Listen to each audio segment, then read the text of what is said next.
অনেক কষ্ট করে মহিলা 3-4টা ছেলে, এই 3-4টা ছেলে অভাব অনটনে বিভিন্ন ঋণগ্রস্ত করে এই মহিলা ঘরটা করছে। আজকে যদি এই মহিলার ঘরটা ভালো না, এই মহিলাই দৃষ্টি করছে, এই মহিলারা ডিস্টার্ব করে, তাহলে ওদের ভবিষ্যৎ কি হবে? আমরা এখন এই দেশটা যদি এত তো রোহিঙ্গা যদি এদেশে থাকতে পারে, আমাদের সরকারের উচিত ওই যে গরিব ঘর থাকার ব্যবস্থা করে দেওয়া। অথচ ওরা কষ্ট করে ঘরটা করছে, এই ঘরটা ভেঙে দিচ্ছে, ওদের ভবিষ্যৎ কি হবে? ওয়ালটন আবারও মিলিনিয়ার অফারে ওয়ালটন ফ্রিজ কিনে আপনিও হয়ে যেতে পারেন মিলিয়নিয়ার। মিলিনিয়ার ছড়াছড়ি দেশ জুড়ে, এটা শুধু ওয়ালটনই পারে। আশেপাশের মানুষের চাউল দিছে, এখন রান্না করে ভাত খাইছে। এরা এত গরিব মানুষ, আমরা ঘরটা ভাঙিয়ে দিচ্ছে। ঘর যদি ভাঙে তাহলে আগে টাকা নিয়ে ঘর উড়াইতে দিল কেন, আবার এখন ঘর ভাঙে কেন?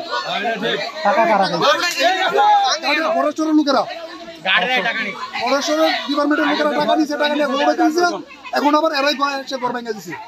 তাই এরা এই ছোট ছোট বাচ্চা নিয়ে এই মহিলা কই থাকবে, আর আমরা কই যাবো, আর আমরা কি করবো?